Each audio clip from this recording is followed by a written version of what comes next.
Welcome back to the Fourth Estate, and like I started reminding you that today's been World AIDS Day and Uganda is commemorating AIDS Day.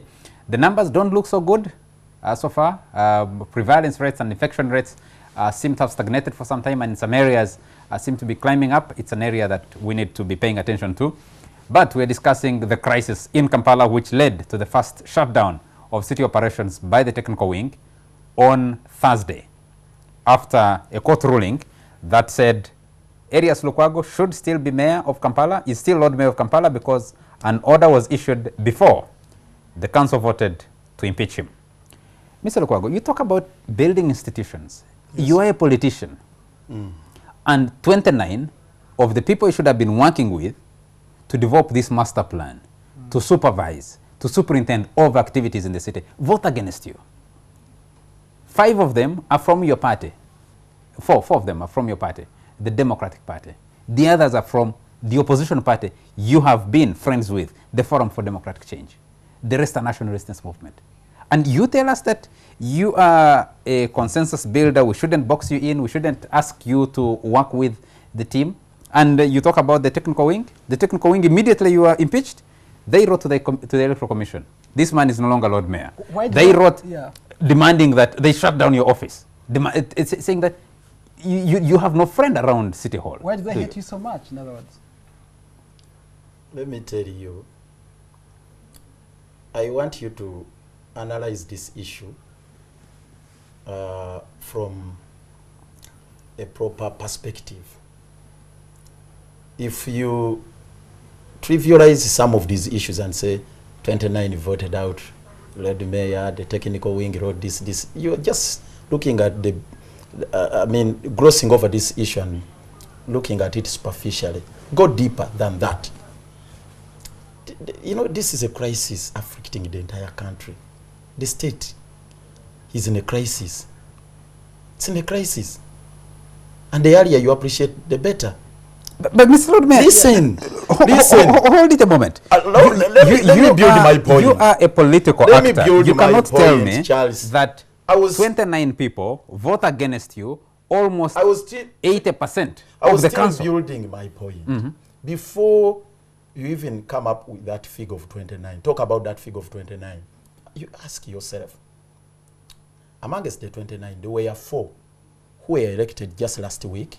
They were elected on Tuesday, sworn in on Thursday, and on Monday, they were ready to put up their hands voting out Lukwago, the Lord Mayor. They have never interacted with me. Many of them actually do not know me personally. They cannot tell whether I've executed my duties or not.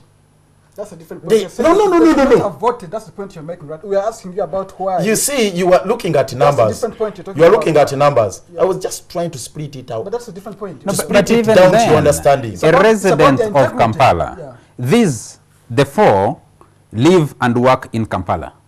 They've been following your performance over the last 2.5 years. On that basis alone, they should be able to form an opinion and say, this is a guy we still need to be running our city, or we don't need him to run our city. Oh my God, I wish you could look at the broader picture. What is the broader picture? You're not looking at the environment under which that process took place. That vitiated the process, the process which later was vitiated by court. You look at a man like Honorable Frank Atumwebazi, the Minister for the Presidency. The Minister for the Presidency. He is the one who is accusing me. He sets up a tribunal to investigate me. He keeps on postponing or extending the tenure of this tribunal. He presides over the election of those people, the councillors. He said they should be elected very quickly. He receives a report. I go to court. Court fixes a day to hear my application, Monday, 25th at 10. Then he rushes and says, oh, the meeting which was supposed to sit on Thursday, 28th, I'm bringing it forward to Monday at 9. Then the court also says, oh, you are trying to circumvent the court process. Court issues out one order before 9. He gets to learn about it that, oh, the court order is at the entrance of State Hall. He deploys heavily. People corroborate the lawyer. They my lawyers who were there. You're making this. You're making this an issue of Frank Tumwebaze. Frank Tumwebaze did not complain against you. Your councillors complained to Frank Tumwebaze as the supervising minister for KCCA. Where did they sign the petition from? Where did they sign it from? These are the facts I wanted to give you. By the way, I worked harmoniously with these councillors for the first, I think, 6 or so months. And then what And happened? there was no problem. What happened? We were sworn in on 20th May 2011. We worked May, June, July, August, September. October 19th, I called a meeting where I appointed my deputy. Do you know what happens? They walk out. Why did they walk out on you? Because prior to that meeting, the president had presided over a meeting of the 20 NRM councillors in the State House to conduct primaries for the election of a deputy. 3 candidates contested. Eventually, there is one called Madina Sereko. She emerged the winner.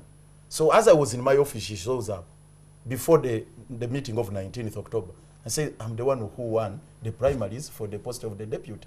When the law clearly states that the prerogative is that of the Lord Mayor to appoint. But Mr. Lord, you see, Mr. Lukwago, don't you realize that like some of your colleagues, former colleagues in the party have complained, including 2 former mayors of Kampala, Sebana Chizito and Nasantege Sebagala. I spoke to them on a different part of the preparation for this interview. And they say that you showed some level of political maturity. You knew that you had an overwhelming number in that council who did not belong to your party, who were not independent, and prudent management of politics would have demanded that as of necessity, you extend a hand to the other side that is stronger to make sure that you have a cohesive group. Now, you have 20 NRM councillors. You choose from the minority, to which you also belong, to find your deputy. Was that a good political plan for you? And you knew that you select someone who is from your minority and expect the majority to accept you? What crime Both did of I you? commit? See, that's You didn't commit a crime necessarily. Crime, but we're asking questions here about leadership. But I'll tell you, subsequent to that meeting, they embraced him. I had to sit there. You should give me credit for that. Even after that the meeting of 19th October, where they walked out, I held several informal meetings with specifically NRM councillors. And I told the 10 who are opposition, please, let me go into meetings, into negotiations, to see how we can build a consensus. Away even from State Hall. Several meetings took place in my office, others in various places, in Kabusu, in Wakariga, several meetings with NRM councillors. And they all agreed. We came back to the authority. They approved him. But the executive director again had to instigate a process that would reject his recognition. And you know, now the issue of minutes comes in. She says now that he has been approved, she had to play the politics of frustrating the process of signing the minutes. The clerk, who was by then the official clerk called Sam Takan, was stopped from bringing the minutes to my office. When he disobeyed the order of the executive director, he said, no. It is the Lord Mayor who presides over the meeting. There is no reason why I should not give him the minutes. He brought the minutes to me. Let me complete this story. He was sacked. And actually, a court case, a file was opened up at CID. It went to the DPP. The DPP exonerated him that he had forged the minutes, including myself, by the way. And it was a screaming headline in Monitor, Sunday Monitor, and it was somewhere in New Vision that Lukwago and the clerk forged the minutes. And I said, for heaven's sake, the DPP exonerated us. Subsequently, the executive director had to shelve the minutes. She put in a person who did not even go through public service. So Let me complete this. That indictment against me, I read the opinion of my good friend, oh my God. Anyway, it was in the Monitor. You're looking for the right of the story? Yes, I was trying to get the right of the But let me complete this story. Let me complete this story. I think you made just the for the point. benefit I of the think you've made the point. But Rodney. No, listen. Let me complete this. Just give me 1 second. Sure, 1 go ahead. minute.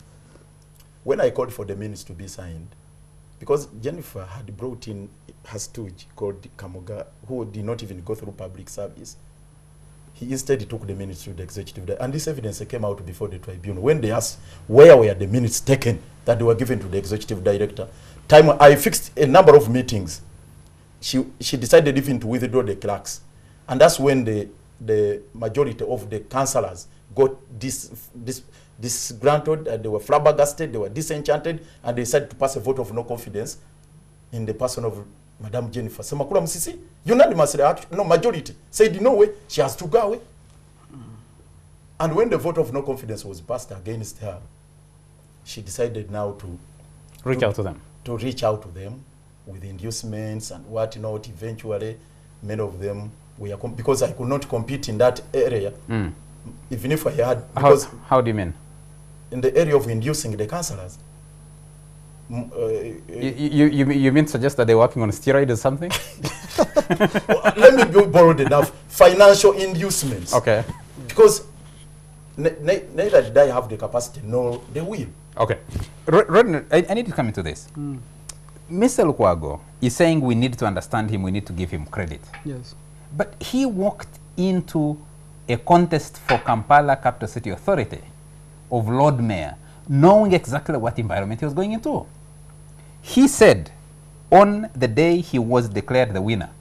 But I think seeking for sympathy. No, he remembers that I stayed with him at the Omar Conference Hall, where the results were announced until morning.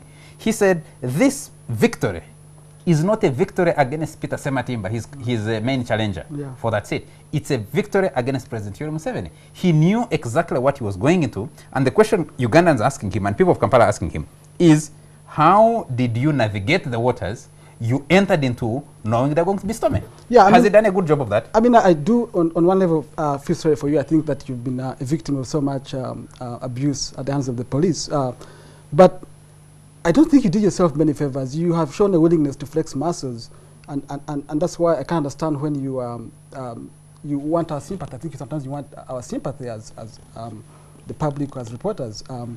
But I have serious doubts about your leadership. Flexing muscles with who? I mean, in terms of the politics of running this city. No, that's not true. It's not true? That's not a correct analysis. Right. But then again, as Charles mentioned to you, that so many of your own people have voted against you, saying you deserve to be impeached. No, and you haven't answered the question of why, in fact, having... Can I give you more facts on that? Please do. On 21st of September, when President Museveni was going to attend the UN conference in New York, the 22 councillors were in the State House. They presented to him a document demanding for $10,000 US. Each councillor said for them to cast a vote against me, they needed $10,000 US. They have been bribed, right? So why did someone like Let me explain this further. Just a minute. Yes. On the eve of the elections, this impeachment process, the botched up impeachment process which took place on 25th of September, or rather of this month. Yeah. On that last month of November. They were all housed, they were accommodated in Africana Hotel. All councillors? No. Those 29 slept in a Hotel Africana. Including some in the DP, right?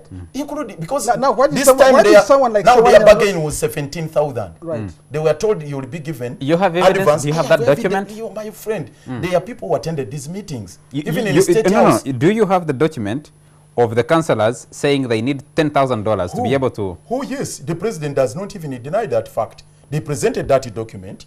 I can give you a copy of that document, which they presented before the president, demanding for $10,000 US each. And on the eve of that impeachment process, they were accommodated in the Hotel Africana.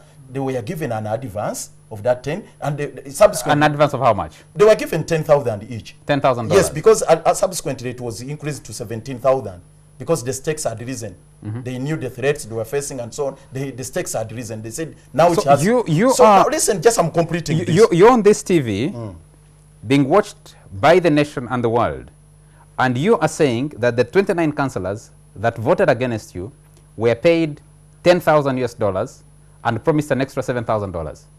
And you're saying that this money was paid out of State House. Is that what you're saying? I stand by the statement I have made here on a national TV. I'm being recorded here. This is evidence that they cannot controvert. There's evidence, overwhelming evidence, That cannot be controverted. So now, why do you want to work with them? Why do you want to work with guys who are willing to be bribed by the government? Why do you want to be Lord Mayor? They have always been bribed, and I've worked with them. Because, look here. Have you bribed them before yourself? That's why I told you I have neither the capacity nor the will. Let's take a break. Even if I wanted to bribe them, I don't have the money. Let's take a break and pick this discussion up in a moment.